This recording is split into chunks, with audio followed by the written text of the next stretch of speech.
skýrsla bæjarstjóra og í þessum tölum eru 4 fundargerðir bæjarráðs og orðið er laust fyrstu fundargerð bæjarráðs 10:30. Gjörið svo vel. Er eitthvað sem vill taka til máls undir þeirri fundargerð 10:30? Það er ekki. Þeir sem henni þá samþykkir gjörið svo rétt upp hönd. Hún er samþykkt samhljóða. Annað mál á dagskrá er fundargerð bæjarráðs 10:31. Orðið er laust þá fundargerð bæjarráðs 10:31. Ásgerður, gjörðu svo vel.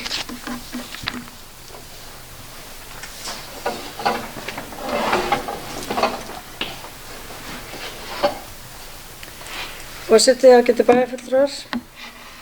Ég ætla að taka til máls undir fyrsta lið sem er fundargerð fræðslu og frístunda tómstundanefndar og þar er fyrsta mál eða 18. mál, það er nú fyrst í röðinni hérna en númerið er 18, það er ungmennaráð Hornafjarðar. Ég langar bara að þakka ungmennaráði fyrir hugmyndina, við skilst komið þaðan að hinsegin viku sem var hér bara í síðustu viku og hún sé það að fyrirtæki og stofnanir hafa tekið vel í þetta og það er flaggað hér röndóttu fánum allan bæ. Það var heilmikil dagskrá sem að bara veit ekki annað en að það farið vel fram og bara þetta var bara mjög skemmtilegt og bara gott að vekja svona athygli á þessum málefnum og að við tökum utan þetta öll saman. Síðan langar mig að nefna það líka í ungmennaráði að þar eru áformum skuggakosningar eða umræða það allavega að halda skuggakosningar núna í tengslum við sveitarstjórnarkosningarnar og það er bara frábært ef að afverður. En eitt sem að við þurfum aðeins að endurskoða og er kannski leiðilegra að segja frá að bæjarráð hefur ekki náð að hitta ungmennaráð eins og er í erindisbréfinu þeirra og að við hittumst með reglubundnum hætti. Það hefur ekki náðst og fyrir bara ýmsar sakir núna á þetta ráð sem er núna. Þannig að það er miður en við stefnum að því að reyna að finna tíma með þeim. En við bara hrósa þeim fyrir góð störf.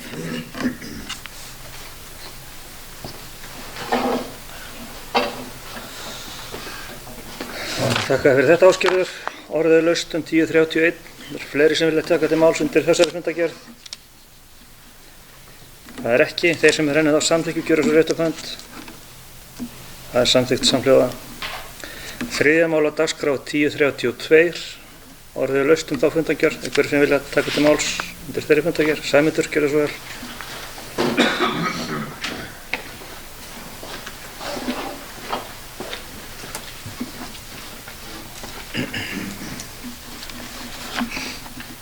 Forseti og góðir fundarmenn, mig langar að ræða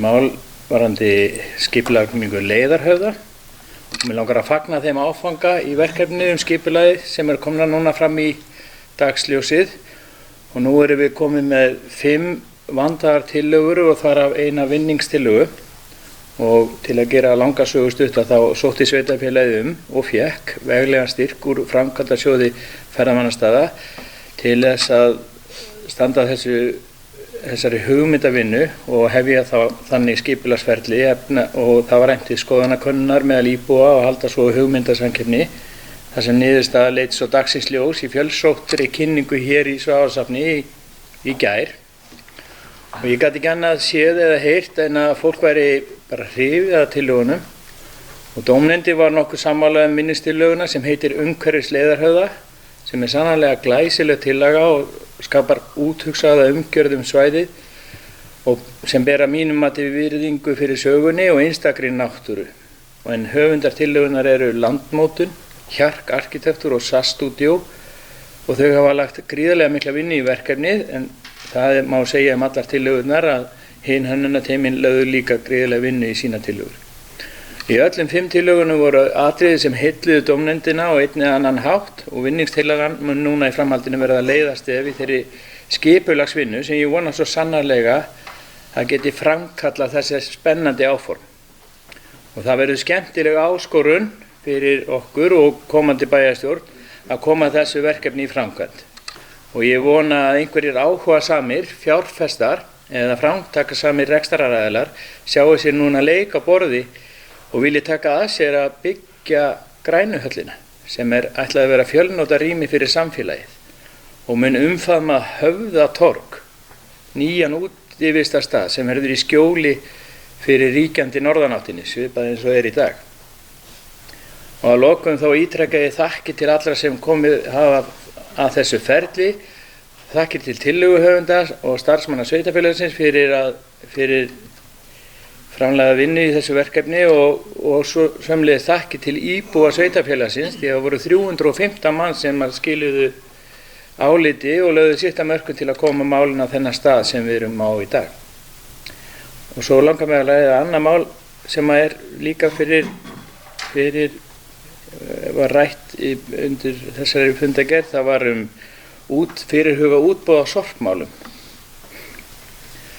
Og það margt sem vekur eftirtekt og við höfum rætt fram og tilbaka hvaða háttur bestur að viðhafa varðandi það að bjóða út sorphirðu frá heimilum og móttöku á öllu sorpi, endurvinnslu og urðun. Við viljum auðvitað öll stefna því marki að þjónustan sé góð og að þjónustan sé hagkvæm og árangursrík. Það hreinlega lögbundið að sveitarfélagi eigi að sjá að þessi þjónustu sé sinnt. Það líka lögbundið að þessi málaflokkur á að standa undir sér í sorphirðugjöldum og sorpurðunargjöldum. Gjaldskráin á að endurspegla málaflokkinn og þannig ætti að innheimtast gjöld, þá ættu innheimt gjöld að standa 100% undir þjónustunni. En við vitum það líka öll að það langur vegur frá að þessi þjónusta standi undir sér og í gögnum málsins og kynningu sem við fengum frá Elísabetu Björni Lárusdóttur sem stjórnunarfræðingur. Þetta var þessu kynning sem var á bæjarráðsfundi 1029 með leyfi forseta og það var þá til umræðu á síðasta bæjarstjórnarfundi. En þá kom fram að sveitarfélagið hefur greitt 0,5 milljarð með þessu málaflokki umfram innheimt gjöld síðastliðin 20 ár. Og í lokin þá vil ég árétta það að partur af þessari umræðu hvort tilefni sé til og upp sé komin sú staða að sveitarfélagið bjóði hreinlega ekki út þessa mikilvæga þjónustu. Heldur geri líkt og mörg önnur sveitarfélög hafa gert, til dæmis Ásahreppur og Rangárþing ytra, að sjá þetta alfarið sjálf og ráða til sveitarfélagsins starfsmenn til að sinna þessari þjónustu.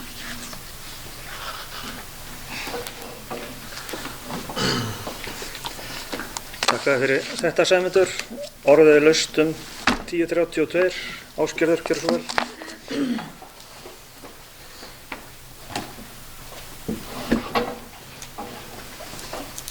Forseti, ágætu bæjarfulltrúar.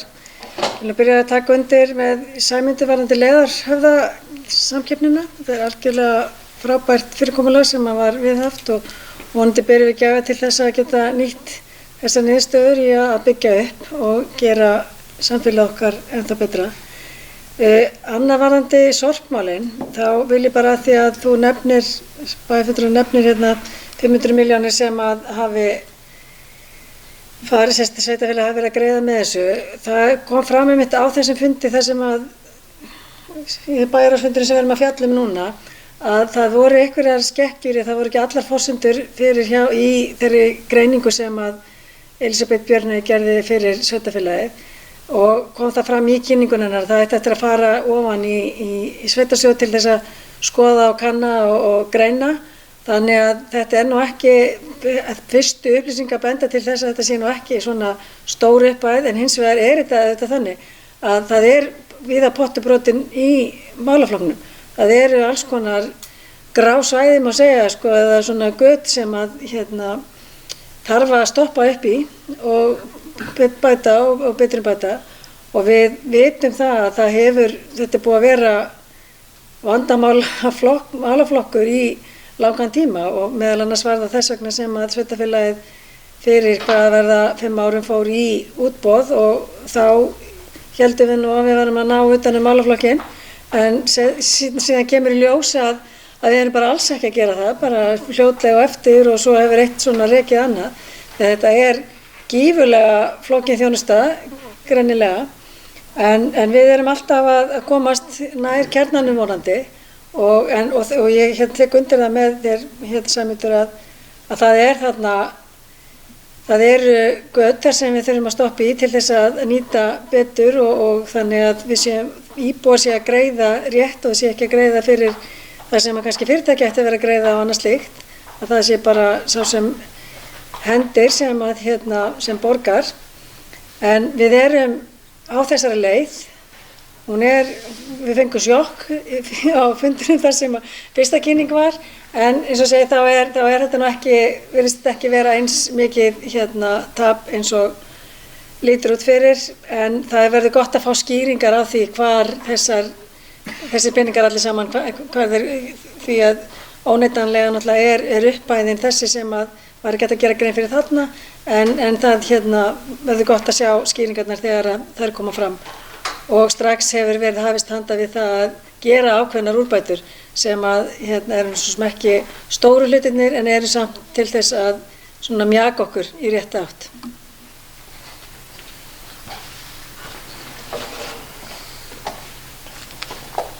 Þakka þér fyrir þetta, Ásgerður. Orðið er laust, 10:32. Páll Róbert, gjörðu svo vel.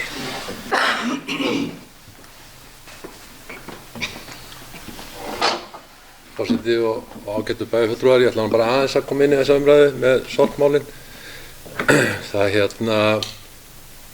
já, þetta var vissulega sjokk sem við fengum á þessum fundi, á þessari kynningu og sko hvort þetta voru 500 milljónir eða 300 milljónir eitthvað, að þá hefur þetta bara verið þannig frá því ég byrjaði í þessum brasa eins og maður segir, að það hefur alltaf verið stefnt af því að núlla þetta út. Þannig að þetta væri rétt, en það hefur ekki tekist nema síður sér. Og við áttum vonaði með þessu útboði þannig 2017 að þetta myndi fara að lagast, en það hefur kannski heldur versnað ef eitthvað er. Málið er og kannski góðu fréttina í þessu, að þessi kynning, það var kynnt fyrir okkur líka ákveðnar leiðir til þess að svona tryggja þetta betur og ég bara mælist til þess að við fylgjum því eftir að það verði farið í þessa aðgerðir. Að skrá niður öll fyrirtæki sem að nota þetta og varðandi vigtun og annað slíkt. Þannig að við náum tökum á þessu fljótt, en þess að svo erum við farið í nýtt kerfi næstu áramót eins og allir vita og þá þurfum við að vera í stakk búin fyrir það.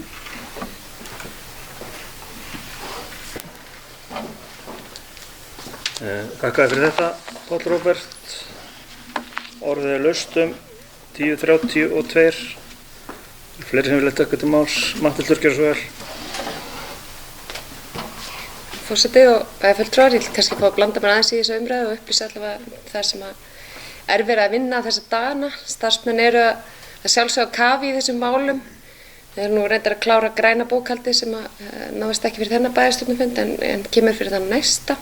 Það sem er líka verið að taka saman allar upplýsingar varðandi urðunarstaðinn sem okkur ber skylda til. En jafnframt erum við bara að skoða hvaða leiðir eru færar þegar samningar við Íslenska gámafélagið renna út núna í sumar og það er bara allt upp á borðinu hvað það varðar. Leiðir sem Sæmundur nefnir og það halda áfram samningu við Íslenska gámafélagið. Við erum bara að leita allra leiða til þess að þessi málaflokkur verði rekinn allavega með sem hagstæðustum hætti fram til áramóta þegar við verðum tilbúin til þess að takast á við þessa nýju löggjöf sem að rammar okkur þá inn í að við getum nánast ekki rekið þennan málaflokk með svona miklum halla ef að löggjöfin segir okkur að þeir borga sem henda að þá rammar löggjöfin það algjörlega inn og við þurfum að nálgast það markmið og stefnum að því alla daga. Þannig að það var svona þetta það sem ég vildi koma á framfæri.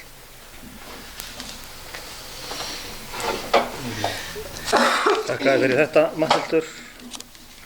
Orðið er laust 10:32. Kannski aðeins að bæti í þetta með ruslið, mismunandi aðstöðu mínu hér.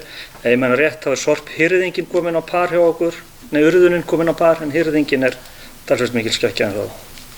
Og fyrirtækin er í ólestri, það verður bara að segjast eins og er. En orðið er laust 10:32, ef maður eitthvað sem vil taka til máls þeir eru höndi gerð. Þeir sem hennu þá samþykju gerir svo vel réttabönd. Það er samþykkt samhljóða. Næsta mál á dagskrá er 1033. Ískur vil taka til máls undir þeirri fundargerð. 1033. Sæmundur, gjörðu svo vel.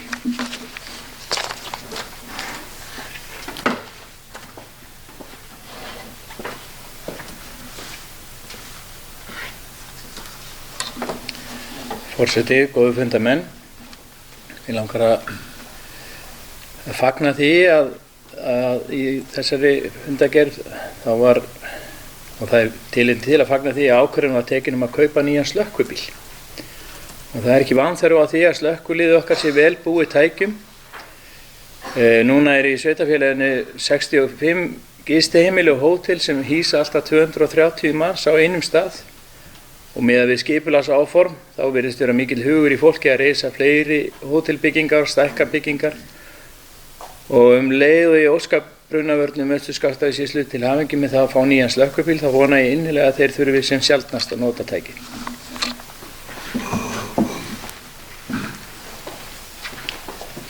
Takk fyrir þetta.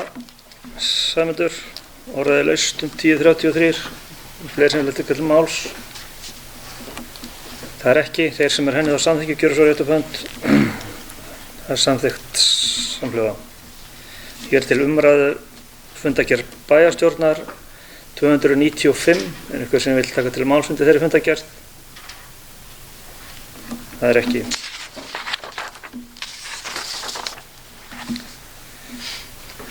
Sjötta mál á dagskrá er samþykkt stjórn og fundarskap sveitarfélagsins. Seinni umræða það mál. Breytingar á samþykktum stjórn og fundarskap sveitarfélagsins eru hér lagðar fram til síðari umræðu. Helstu breytingar á samþykktum sveitarfélagsins varða 14. grein rafræna fjarfundi og 48. grein þar sem fjallað fjölmenningaráð er fest í sessi í samþykktum en ráðið hefur þegar tekið til starfa. Ég legg til að bæjarstjórn samþykki fyrirliggjandi breytingar á fundarsköpum sveitarfélagsins. Orðið er laust þetta mál. Er eitthvað sem vil taka til máls undir þessu lið? Samþykktum stjórn og fundarsköp sveitarfélagsins. Það er ekki. Þeir sem því henni er þá samþykki gjöra svo rétt upp hönd. Það er samþykkt samhljóða.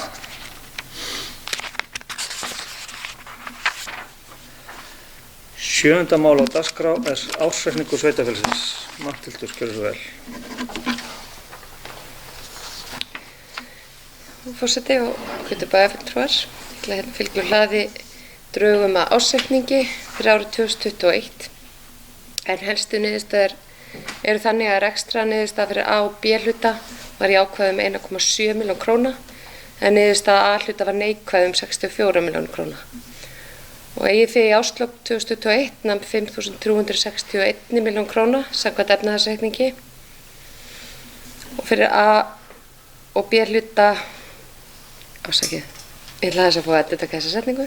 Eigið fé í árslok fyrir nam 5.361 milljónir króna samkvæmt efnahagsreikningi fyrir A og B hluta og 4.650 milljónir króna fyrir A hluta. Og veltufé frá rekstri A og B hluta var 431 milljónir króna en 270 milljónir króna í A hluta. Eiginfjárhlutfall A og B hluta í árslok nam 70,2% og 72,9% í A hluta. Veltufjárhlutfall var 0,76 í A og B hluta og 1,20 í A hluta. Skuldir og skuldbindingar A og B hluta námu 2.280 milljónir króna í árslok 2021 en 1.727 milljónir króna í A hluta.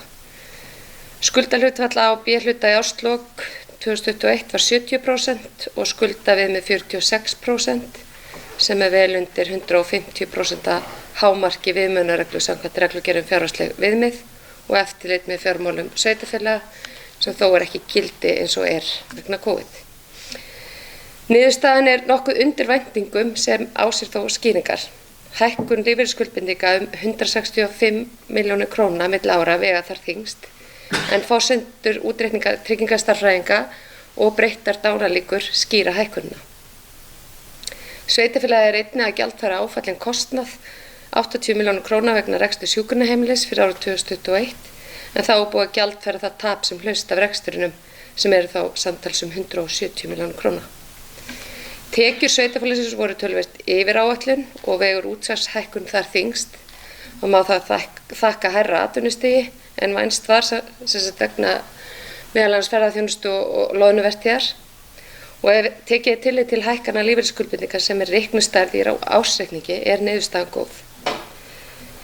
Laun og launatengd gjöld hækka milli ára tæpar 170 milljónir króna og skýringar eru þær að stöðugildum fjölgaði 15 og ársverkum 10 og skýrist það einna helst af innleiðingum á verkefninu betri vinnutími eða styttri vinnuviku en breytingar fyrir vaktavinnufólk tók gildi á árinu í 1. maí á síðasta ári.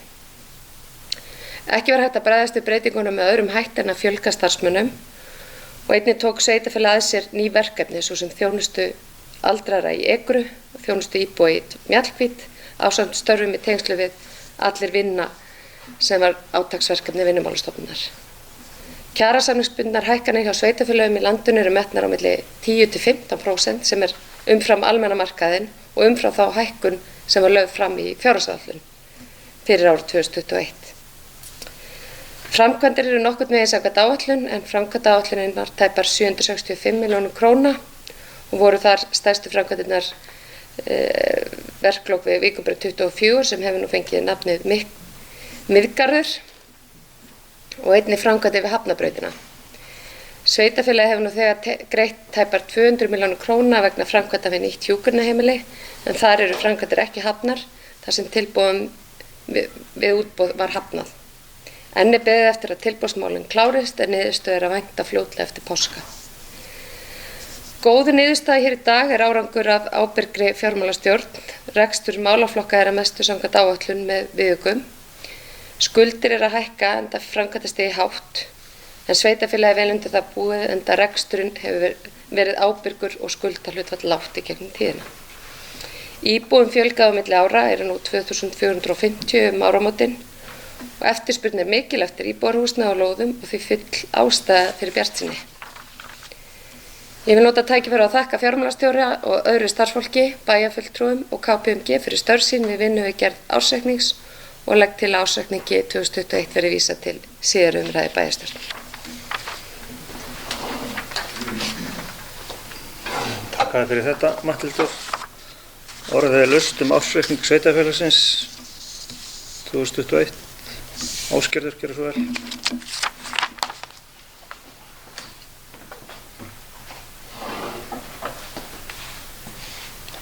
Forseti, ágætu bæjarfulltrúar. Já, það eru skrýtnar tölur sem við erum að fjalla hér í dag. Ég held að ég bara muni ekki eftir að þessum 12 árum sem ég hef verið í bæjarstjórn að við hefum verið með svona nauman afgang, enda hefur það ekki gerst. En það er eiginlega bara mjög ánægilegt í sjálfu sér samt að miða við þær aðstæður sem við hefum búið við á þessu ári og þessi óvænti, já, ég veit ekki hvað að segja, óvænti pakki varðandi lífeyrisskuldbindingarnar sem að komu núna í kringum áramót. Það var eiginlega algjörlega bara ótrúlegt að fá svona eina gusu upp á 180 milljónir og það má segja að niðurstaðan hefði náttúrulega sjálfsögðu verið allt önnur ef að það hefði ekki komið til. Bæjarstjóri fór vel yfir hvernig reksturinn hefur verið og hvaða ástæður eru þarna baki og ánægjulegt að sjá að auknar tekjur komu inn á árinu en að vanda þá er áætlanagerð vönduð og það var farið varfærnisleið til þess að eiga það frekar borð fyrir báru heldur en að fara í hina áttina sem að er alltaf mun erfiðara. Stöðugildum hefur hækkað, hefur fjölgað mikið eins og bæjarstjóri kom inn á og það er eftir síðustu fjárhagsáætlanagerð var það rætt við sviðsstjóra að það er í rauninni bara gjörgæsla á stöðugildum hjá sveitarfélaginu þannig að einhverjar breytingar til aukningar ef að slíkt þarf að koma til og það þarf það að fara í gegnum bæjarráð þannig að það er verið að rauninni halda vel í alla tauma þannig að það er ekki eitthvað að skríða fram úr okkur sem að við erum ekki meðvituð um. En þetta, já, það var skrítið árs en endaði réttum með núllið, rétt rúmlega sem að er mjög ánægilegt og með við COVID og þetta allt saman og hvernig bara umhverfi sveitarfélaga er í dag þá þá getum við glaðst við því. En ég vil taka undir þakkir bæjarstjóra til fjármálastjóra, til KPMG, til bæjarfulltrúa og ég þakka bæjarstjóra fyrir hennar þátt í bæði rekstrinum og ásreikningnum. Og ég held að við getum vel við unna þó að plúsin sé ekki stór og þá erum við með við árferði, þá erum við á ágæti stað.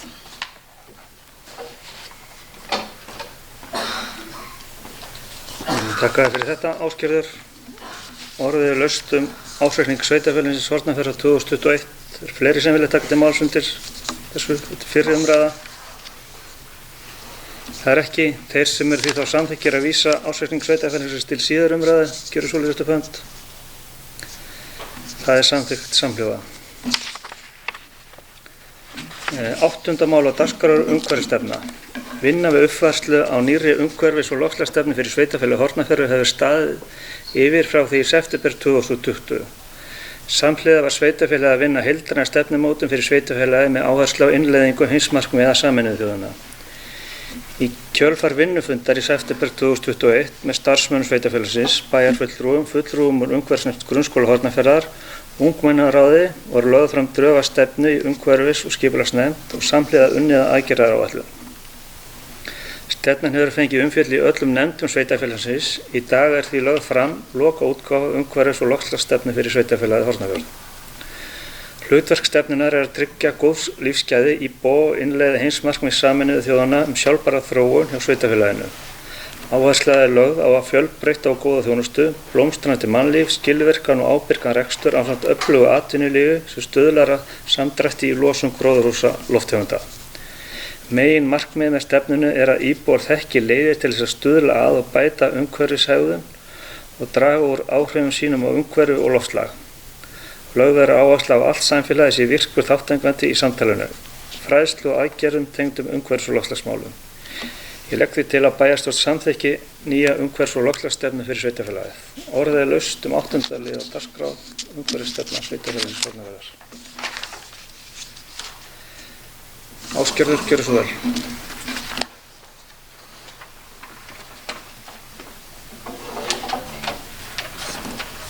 Forseti, ágætu bæjarfulltrúar, ég langar að fagna þessari nýju stefnu. Hún er mjög vel unnin og vel framsett og ég held að við getum öll, bæði bæjarfulltrúar, stjórnsýslan, íbúar, fyrirtæki, tekið þetta plagg til okkar og unni með það og unni til framtíðar með góðum verkefnum. Þannig að ég vil bara óska okkur til hamingju með umhverfis- og loftslagsstefnu sveitarfélagsins Hornafjarðar. En það var akkurat skylda sveitarfélaga að gera loftslagsstefnu sem er þá núna komið fram með þessu viðbót sem er, svo að segja, mjög góð.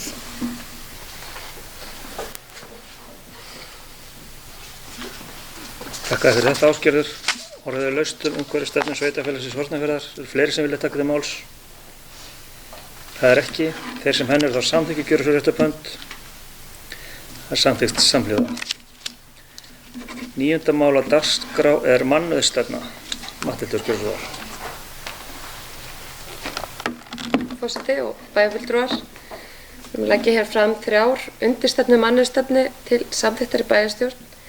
En er að ræða stefnu gegn einelti, áreitni og ofbeldi, viðverustefnu og fræðslustefnu.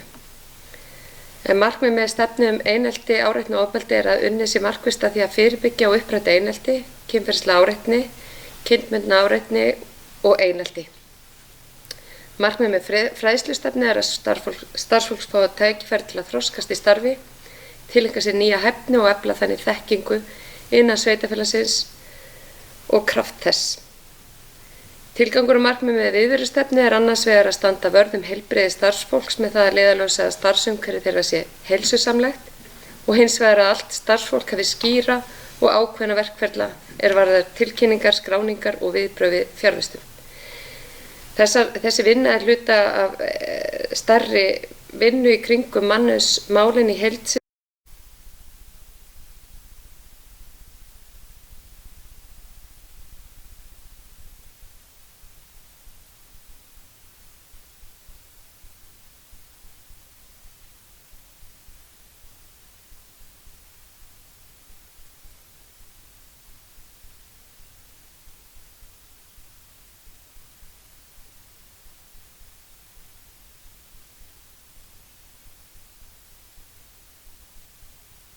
En eins og áður hefur komið fram þá erum við í samstarfi við Attentus mannauðsskrifstofu sem mun í kjölfari halda áfram þessari vinnu og vinna að starfsmannastefnu í heildræni. Við sjáum fram að það muni komast betur á skrið með haustinu. En ég legg til að bæjarstjórnin samþykki þessar stefnur. Já, takk. Takk fyrir þetta, Matthildur. Orðið laust mannauðsstefnu sveitarfélagsins. Bryndís, gjörðu svo vel.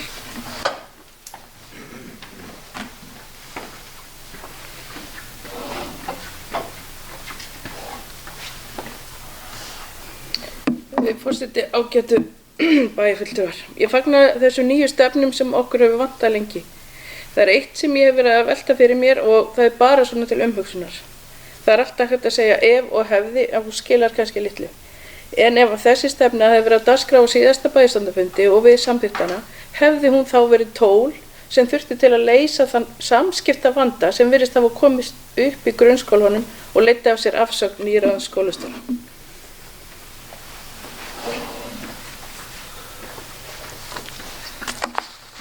Þakka þér fyrir þetta, Bryndís. Ásgerður, gjörðu svo vel.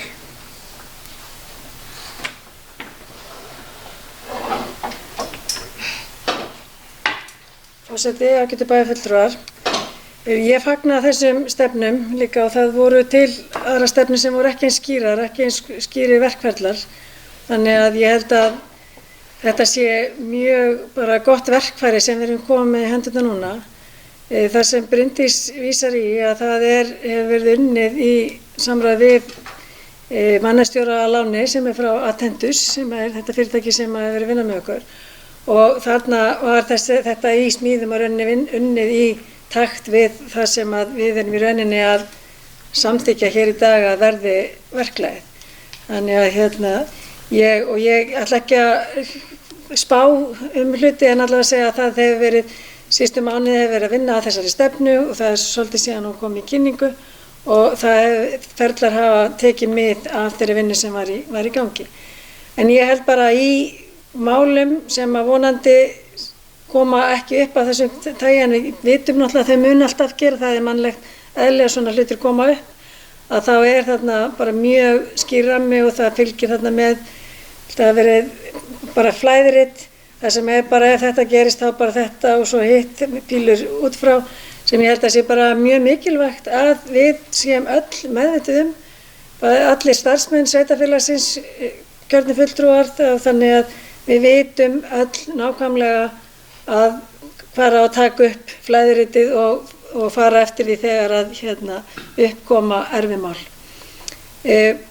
Viðverustefnan einnig, það sveitarfélagið stór vinnustaður og auðvitað kannski misjafnt hvernig tengsl eru á hverjum vinnustað, þá mjög gott að það sé unnið eftir bara einn ákveðinni stefnu þannig að allir séu í rauninni undir sömu stefnunni, sama flæðinu og það hefur áður verið samþykkt slík stefna en þessi markvissari, einfaldari og ég held að geti bara verið gott verkfæri fyrir bæði starfsmanninn og stjórnanda.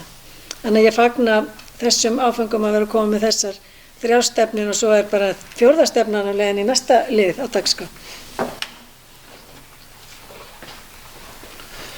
Við erum ekki stefnulaus allavega. En hvað það? Orðið laust mannauðsstefnu sveitarfélagsins 9. liðar á dagskrá.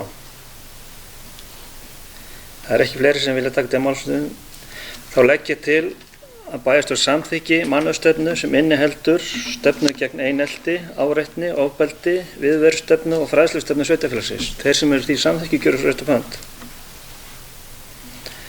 Samþykkt samhljóða. 10. mál á dagskrá jafnlaunastefna. Matthildur, gjörðu svo vel. Forseti og bæjarfulltrúar, hér enn ein mannauðstengda stefnan á dagskrá. En hér erum við að fjalla jafnlaunastefnu. Sveitarfélagið var áður með launa- og jafnlaunastefnu, sitthvora stefnu í gildi. En við yfirferð í tengslu við jafnlaunavottun þá fengum við athugasemd við því að vera með 2 stefnur sem snúa launasetningu starfsmanna og er þetta því tilraun til þess að verða við þeirri athugasemd. En markmið sveitarfélagsins er að verða eftirsóttur vinnustaður og að starfsfólk fái greitt fyrir störf sín á grundvelli verðmæti starfa óháð kyni, kynvitund eða öðrum ómálefnalegum ástæðum. Og í jafnlaunastefnu sveitarfélagsins er ætlað að tryggja að jafnréttis sé gætt við allar launaákvarðanir í samræmi við lög jafna stöðu og jafna rétt kynjanna nr. 150/2020 og þeim kröfum sem koma fram í jafnlaunastaðli IST 85 frá 2012. Ég legg því til að þessi stefna öðlist samþykki hér í bæjarstjórn. Þakka fyrir þetta, Matthildur. Orðið laust 10. lið á dagskrá jafnlaunastefna sveitarfélagsins. Fleiri sem vilja taka til máls undir þeim lið? Það er ekki. Þeir sem því þá samþykkir, gjöru svo rétt upp hönd. Það er samþykkt samhljóða. 11. mál á dagskrá er breyting á aðalskipulagi Hagaleyra. Tillaga að breytingu á aðalskipulagi þar sem íbúðabyggð á leyfisvæði IB1 stækkar til suðvestur og opið-svæði OB2 minnkar að sama skapi. Markmið breytinganna er að skapa rými í íbúðabyggðinni fyrir nýja ráðhúsalóð neðan við fiskskóli. Ég legg til að bæjarstjórn samþykki óverulega breytingu á aðalskipulagi í samræmi við 2. málsgrein 37. greinar skipulagslaga nr. 123/2010. Orðið er laust þessa breytingu á aðalskipulagi. Hver sem vilja taka til máls undir þessum lið?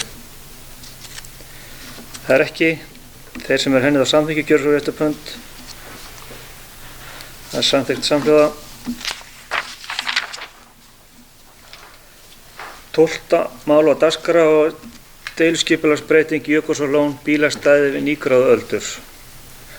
Óskum óverulega breytingu á deiliskipulagi Jökulsárlón vegna færslu á bílastæði við Nýgráðins öldur. Ég legg til að bæjarstjórn samþykki óverulega breytingu á deiliskipulagi og vísi því í lögformlegt ferli og falli frá grenndarkynningu, þar sem hagsmunir nákvæmlega skerðast í engu hvað varðar landnotkun, útsýni og skuggavarpið innsýn. Orðið er laust þennan lið, 12. lið á dagskrá deiliskipulagsbreytingu Jökulsárlón. Það er enginn sem gefur mig merki. Þeir sem henni þá samþykki gjöra svo rétt upp hönd. Samþykkt samhljóða. 13. mál á dagskrá er deiliskipulag Borgarhöfn. Björgvin, gjörðu svo vel.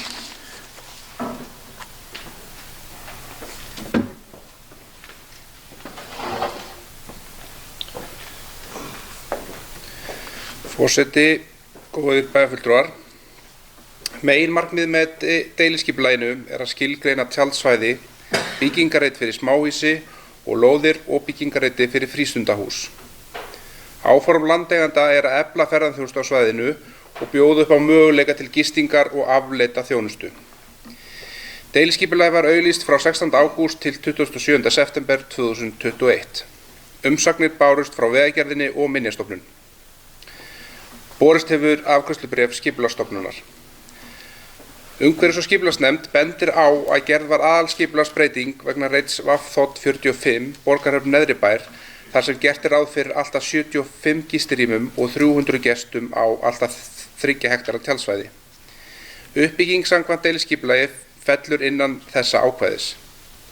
Umhverfis- og skipulagsnefnd leggur til að bætt sé inn í greinargerð frekari skilmálum tjaldsvæði og skógrækt og að leita verði aftur umsagnar frá RARIK og Minjastofnun. Ég legg til að bæjarstjórn samþykki deiliskipulagið með ofangreindum breytingum í samræmi við athugasemdir Skipulagsstofnunar og með fyrirvara umsagnir RARIK og Minjastofnunar og vísi því í lögformlegt ferli. Takk fyrir.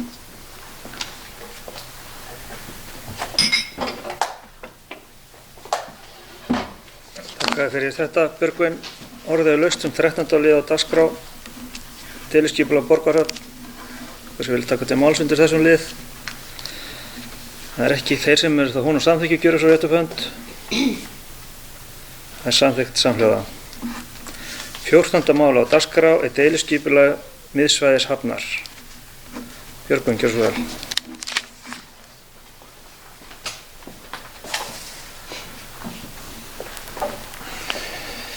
Forseti, góðir fundarmenn. Tillaga að deiliskipulagi fyrir miðsvæðið Hafnar er hér lögð fram. Markmið með deiliskipulaginu er meðal annars að styrkja miðsvæði bæjarins umhverfis skóla og íþróttasvæðið og efla svæðið sem aðliggjandi útivistarsvæði til samveru stunda og mannfagnaðar allan ársins hring. Tillögunar eru byggðar á þarfagreiningum starfshópa íþrótta-, skóla- og útivistarsvæði frá 2015 og 2017. Skipulagsforsögn og forsendugreiningu sem ráðgjafafyrirtæki Alta vann fyrir sveitarfélagið 2018 og 2019. Tillögurnar voru kynntar fyrir íbúum á opnu fundi þann 21. mars síðastliðinn í samræmi við 3. málsgrein 40. greinar skipulagslaga. Málið hefur einnig hlotið umfjöllun í fræðslu- og tómstundarnefnd, ungmennaráði og velferðarnefnd. Ég legg til að bæjarstjórn samþykki deiliskipulagstillöguna samkvæmt 41. grein skipulagslaga og vísi henni í lögformlegt ferli. Takk fyrir.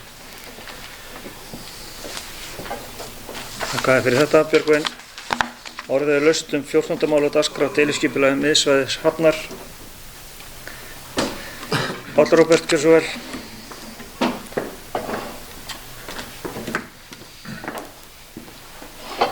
Forseti og ágætu bæjarfulltrúar, ég er kannski farin að hljóma eins og rispuplata en ég er að tala þetta skipulag í ekki fyrsta skipti og ekki annað og það er ennþá þarna hús á Hafnarbraut 38, hans er stórt og veglegt með bílastæðum og ég sé ekki hvernig menn ætla að byggja bæjargarð þarna inni, búnir að setja þessa nýju líkamsrækt inn og síðan er gert ráð fyrir að færa skólan í framtíðinni yfir á Heppuskóla svæðið og þá þarf að stækka leiksvæði fyrir skólanum væntanlega til þess að krakkarnir geta leikið sér. Þannig að ég er ósáttur við að sjá þetta svona að það sé ekki gert ráð fyrir stærri bæjargarði eins og við höfum, eða ég hef tuðað síðustu árin. Takk fyrir.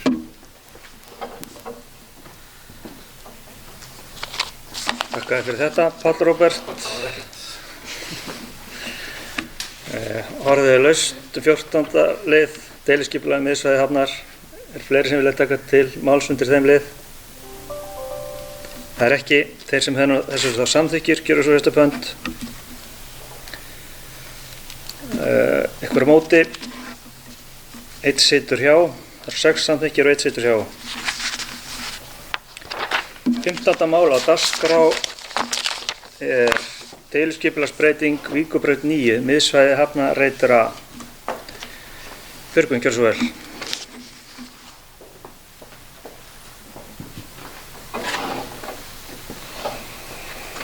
Forseti, góðir bæjarfulltrúar. Sveitarfélagið Hornafjörður óskar eftir óverulegri breytingu á deiliskipulagi miðbæjar Hafnar reit A milli Víkurbrautar og Tjarnabrúar vegna fyrirhuga framkvæmdar við líkamsræktarstöð. Unnin hefur verið grenndarkynning, engar athugasemdir bárust.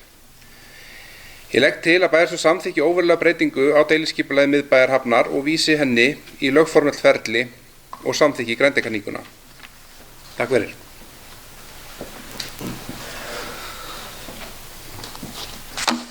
Þakka þér fyrir þetta, Björgvin. Orðið er laust 15. lið á dagskrá deiliskipulagsbreyting Víkurbraut 9, miðsvæði Hafnar reitur A. Hver sem vil taka til máls undir þessum lið? Það er ekki þeir sem þá því samþykki gjöra svo eftir pönd. Það er samþykkt samhljóða. 16. mál á dagskrá eru deiliskipulag Reynivellir 2 hótel. Björgvin, gjörðu svo vel.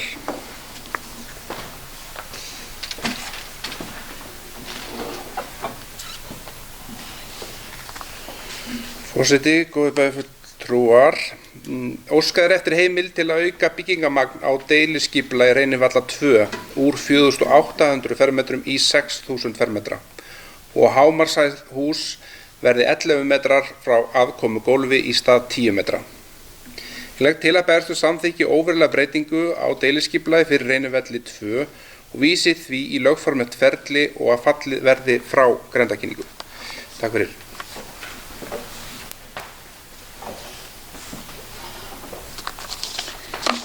Þakka fyrir þetta, Björgvin.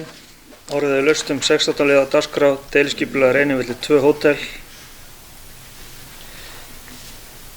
Það er enginn sem gefur mér merki, bara svo ég upplýsi fólk, þá erum við nýbúin að samþykkja þetta deiliskipulag og það var alltaf þarna blæki þá að beðið breytingu. Það verið að stækka þetta 1200 fermetra, en það ekki að mér skilst verið að bæta við herbergjum þarna, heldur salakinnum, einhver álíka, bara til upplýsingar fyrir fólk. En hvað það? Þeir sem eru þessi samþykki gjöru svo réttarbönd. Það samþykkt samhljóða. 17. mál á dagskrá erindi frá Gísla Sigurjóni Jónssyni, þar sem óskað eftir landskiptum á jörðinni Hnappavellir 1, landnúmer 160164 samkvæmt uppdrætti. Nýjar lóðir verði hjáleiga, landnúmer 233485, Flatatún 233486 landnúmer og Mói landnúmer 233487. Ég legg til að bæjarstjórn samþykki þessi landskipti. Orðið laust þennan lið 17. lið á dagskrá landskipti Hnappavellir 1. Það enginn sem gefur með merki, þeir sem eru þessu samþykki gjöra svo réttarbönd á. Það samþykkt samhljóða. 18. mál á dagskrá umsókn byggingarheimild Sandbakki 7. Björgvin víkur að fundi undir þessum lið. Umsókn Birgis Árnasonar og Auðar Loga Magnússonar heimild fyrir 20 fermetra skýli við hús á Sandbakka 7. Lóðin á svæði C3 samkvæmt gildandi deiliskipulagi miðbæjar. Þar kemur fram að hámarksnýtingarhlutfall 0,3. Í þjóðskrá núverandi nýtingarhlutfall lóðar 0,34. Ekki eru sýndir byggingarreitir á skipulagsuppdrætti. Legg til að bæjarstjórn samþykki óverulegar breytingar á deiliskipulagi. Grenndarkynning hefur þegar farið fram og engar athugasemdir bárust. Ég legg til að bæjarstjórn samþykki óverulegar breytingar á deiliskipulagi og grenndarkynningu og vísi því í lögformið ferli. Þeir sem eru þess orðið laustu þennan lið 18. lið á dagskrá umsókn byggingarleiði Sandbakki 7. Það enginn sem gefur með merki. Þeir sem þessu samþykki gjöra svo réttarbönd. Það samþykkt með 6 atkvæðum og Björgvin vík á fundi.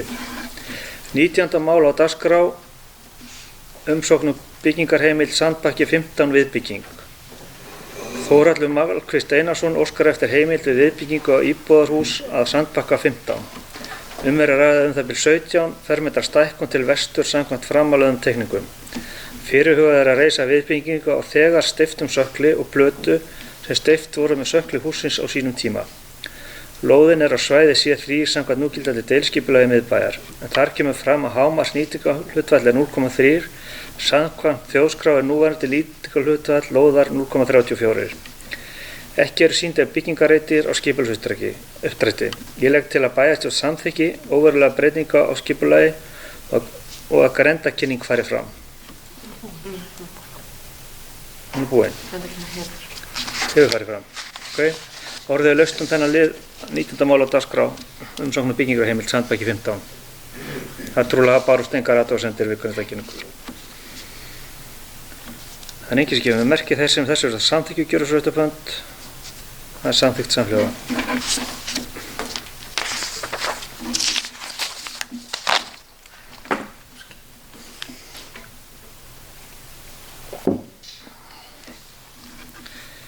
Tuttugasta mál á dagskrá umsókn byggingarheimild Dalbraut 15 viðbygging og breyting á innra skipulagi.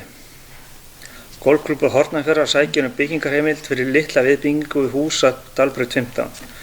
Að ræða lokun innskots til að stækka anddyri samkvæmt framáleðum teikningum.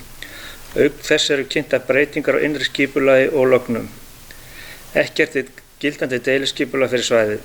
Mannverkið staðsett á Íþótt 2 samkvæmt aðalskipulagi sveitarfélagsins og framkvæmt í samræmi við aðalskipulagið. Ég legg til að bæjarstjórn samþykki heimild verði að veita byggingarheimild án deiliskipulagsgerðar og samþykkt verði að falla frá grenndarkynningu enda var framkvæmdin ekki hagsmuni annarra en umsækjenda. Orðið laust þennan lið 20. liður á dagskrá umsókn byggingarheimild Dalbraut 12.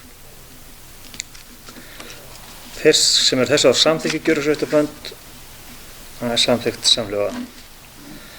21. mál á dagskrá umsókn byggingarheimild og Björgvin enn og aftur farin út. Umsókn byggingarheimild Miðtún 24 viðbygging. Umsókn Einars Jóhanns Sigurðssonar byggingarheimild til að byggja 59,2 fermetra bílskúr á lóð Miðtún 24 samkvæmt framanlegum tekningum. Ekki til gildandi deiliskipulag fyrir svæðið en samkvæmt aðalskipulag er lóðin á íbúðarsvæði IB9. Mál hefur þegar verið tekið til afgreiðslu, bæjar svo samþykkti grenndarkynningu og byggingar áform á 255. fundi þann 16.10.2018 en grenndarkynning skal fara fram að nýju áður en leyfið er veitt. Þar sem byggingar og framkvæmdarleyfi á grundvelli grenndarkynningar hefur ekki verið gefið út innan árs frá afgreiðslu bæjarstjórnar. Ég legg til að bæjarstjórn samþykki grenndarkynninguna og vísi henni í lögformlegt ferli. Orðið er laust 21. mál á dagskrá, umsókn byggingarheimild Miðtún 24. Hver sem vil taka til máls undir þessu lið?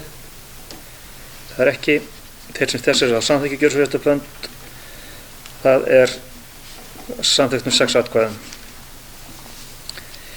22. mál á dagskrá er lóðamál Hafnarbraut 8 og Björgvin er líka fjarverandi í þessu máli, óskum stækkun lóðar. Umsókn Mikael sækir stækkun á lóð Hafnarbraut samkvæmt framanlegum gögnum án deiliskipulagsgerðar enda er framkvæmdin í samræmi við landnotkun, byggðamynstur og þéttleika byggðar. Heimilt verður að fjölga bílastæðum 8 og hækka lóðina allt 140 cm. Ég er ekki, ef ég man þetta rétt, þá átt að lækka lóðina. Jæja, samþykkir þetta svona. Sæmundur, rifið þetta upp með mér. Lækkana, höldum við til þetta verður lagað þá. Fallið frá grenndarkynningu og enda var að breytingin ekki hagsmuni annar en sveitarfélagsins og umsækjanda. Ég legg til að bæjarstjórn samþykki stækkun lóðarinnar og fallið verði frá grenndarkynningu samkvæmt 44. grein skipulagslaga. Þeir sem þessur eru samþykki gjörðsréttarbönd, þetta er samþykkt með 6 atkvæðum. Veit ekki með þetta merki á Kristjáni, var þetta merki Kristján? Þetta var merki. Samþykkt með 6 atkvæðum. 23. mál á dagskrá, umsókn lóð Álaleira 15. Umsókn Hjördísar Eddu Olgeirsdóttur lóð Álaleira 15. Bæjarráð var jákvætt fyrir lóðaúthlutuninni. Ég legg því til að bæjarstjórn samþykki lóðaúthlutunina. Orðið laust 23. mál á dagskrá, umsókn lóð Álaleira 15. Þeir sem þessu samþykki gjöru svo þá var rétt upp hönd. Það er samþykkt öllum greiddum atkvæðum 7.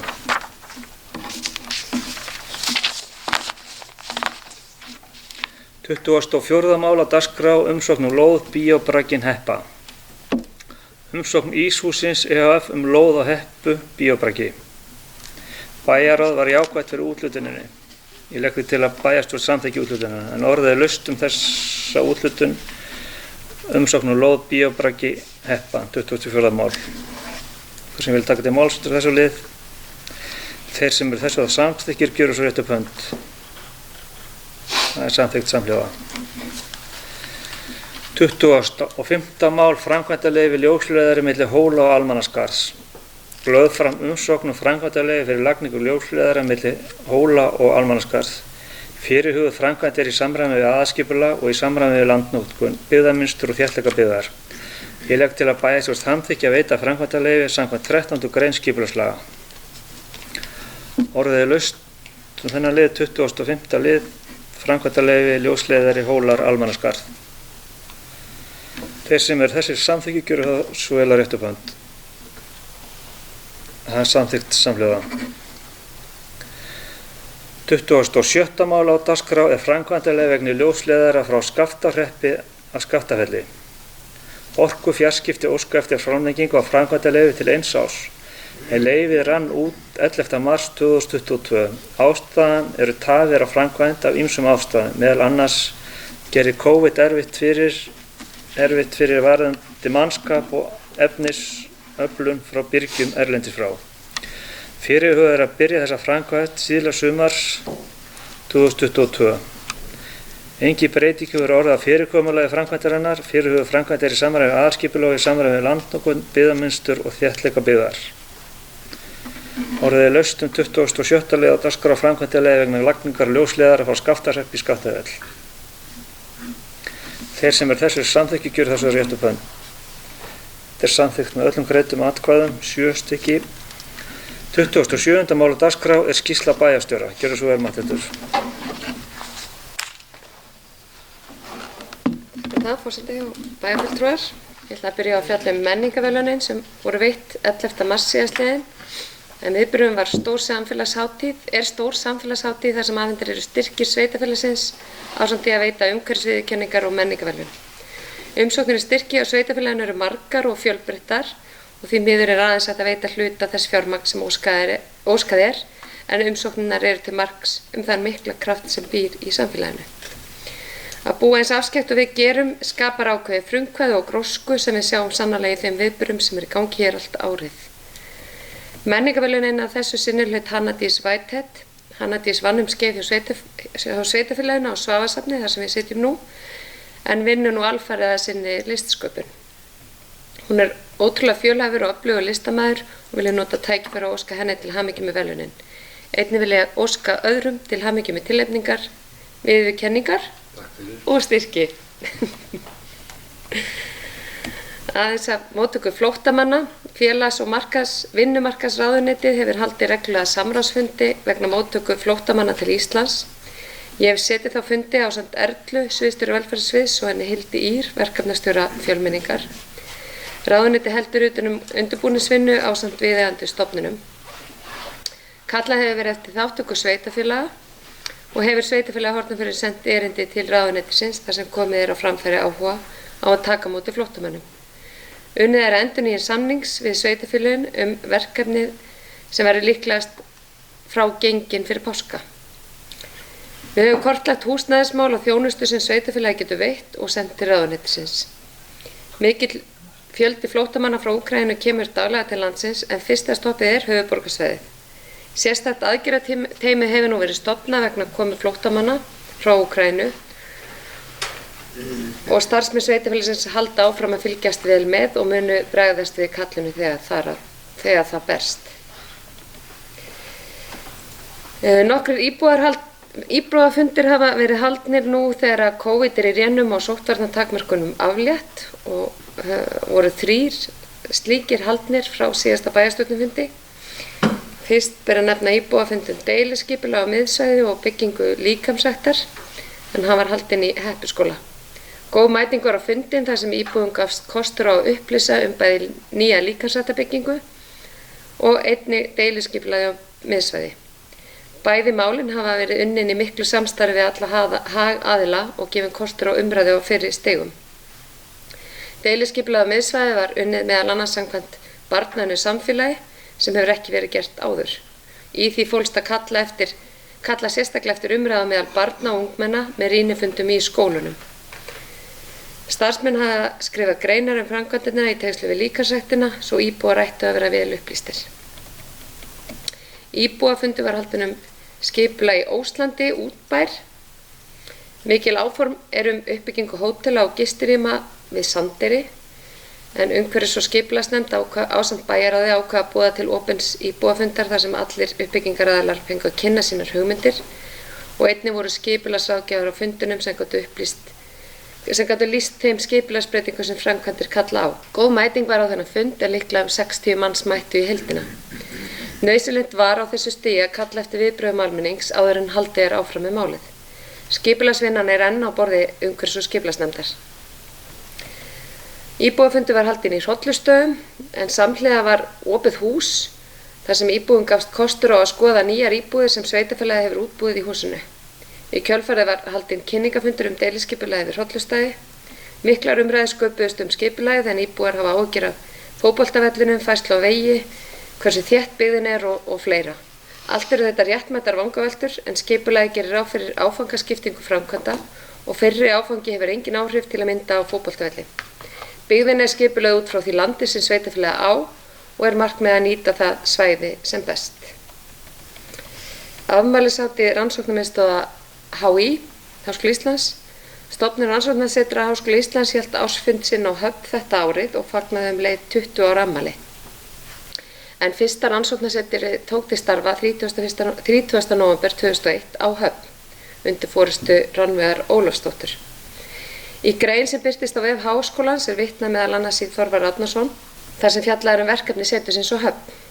En verkefni setursins snúast því annars vegar umhverfi og náttúru og hins vegar menningu og bókmenntir. Setri hefur verið að leggja áherslu á loftslagsmálin að undanförnu, ekki þó síst á sjónrænar rannsóknir á því sviði. Svo áhersla helgast að miklu leyti af staðbundnum aðstæðum.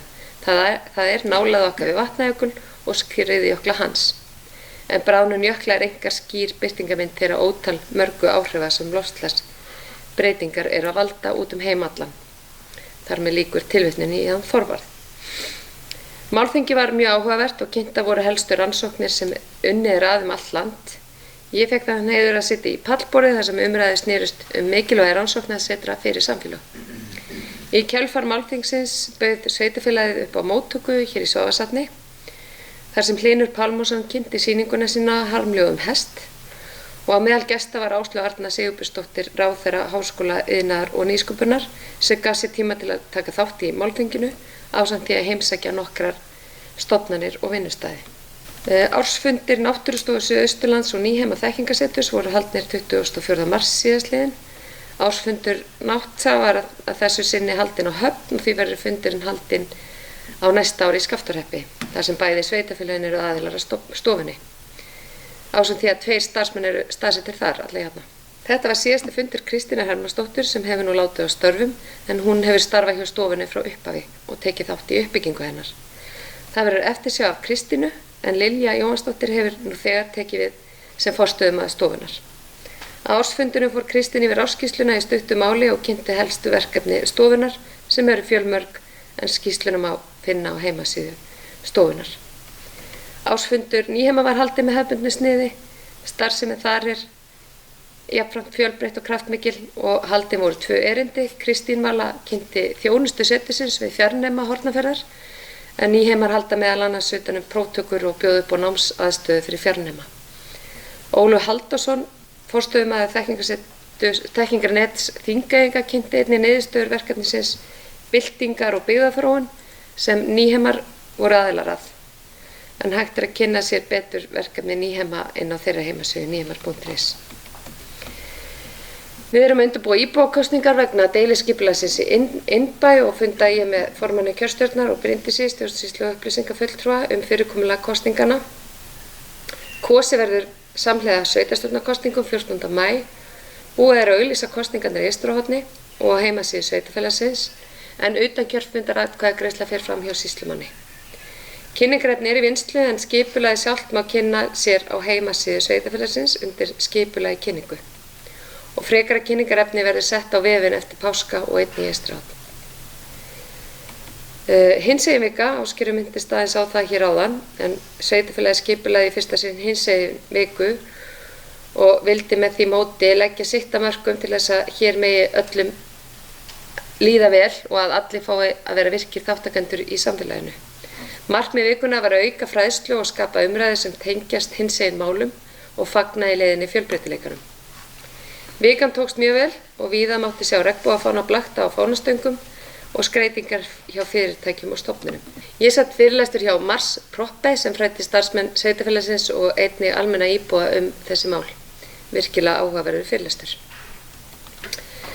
Vegagerðin heldur úti svokölluðu vegvarpi en stutta spjallættir að ræða þar sem valin eru ákveðin málefni til umfjöllunar. Þeir buðu mér að taka þátt í vegvarpi síðastliðinn mánudag þar sem umfjöllunarefnið voru einbreiðar brýr. Ástæða þess að ég fikk að taka þátt sá fjöldi einbreiðra brúa sem við erum enn með í sveitarfélaginu. Vakið var athygli á þeirri umferðaraukningu sem hefur átt sér stað. Á Suðurlandi undanfarin ár, en Vegagerðin hefur til samanburðar verið að horfa til umferðar Holtavörðuheiði. Vakið var athygli á þeirri umferðaraukningu sem hefur átt sér stað á Suðurlandi undanfarin ár, en Vegagerðin hefur til samanburðar verið að horfa til umferðar Holtavörðuheiði. Þar var tekin ákvörðun að fækka einbreiðum brúm með markvissum hætti fyrir nokkrum árum vegna umferðarþunga. Nú það svo að engin einbreið brú á leiðinni Reykjavík-Akureyri. og umferðartölur nú við Kvísker eru sambærilegar þeim sem voru þá á fyrrnefndri leið. Því er áherslan á að fækka einbreiðum brúm á okkar svæði. Ég lagði áherslu á mikilvægi nýs vegar yfir Hornafjarðarfljót ásamt úrbóta á brú við Jökulsárlón. Starfsmenn Vegagerðarinnar tóku undir þær áherslur heils hugar, en þó nokkuð mörg slys hafa orðið á Hoffellsbrúnni og brúnni við Hornafjarðarfljót á undanförnum árum. En vegvarpið má finna á heimasíðu Vegagerðarinnar, þó þessi þáttur sé ekki komið þar í lofti. Að lokum í þessari samantekt sem nú er orðin ansi löng, verð ég að fá að fjalla viðburðinn sem var haldinn hér í gær, þar sem verðlaunahugmyndir í tengslum við hönnun og skipulag leiðarhöfuðs voru kynntar og verðlaun veitt. Viðburðurinn var mjög vel sóttur og hugmyndir fjölbreyttar og skemmtilegar. Verðlaunahugmyndin er vel útfærð og fellur einstaklega vel að leiðarhöfðunum. Lögð var áhersla á tengingu við sögu svæðisins, unnið út frá íbúakönnuninni og að því að halda höfðunum sjálfum náttúrulegum.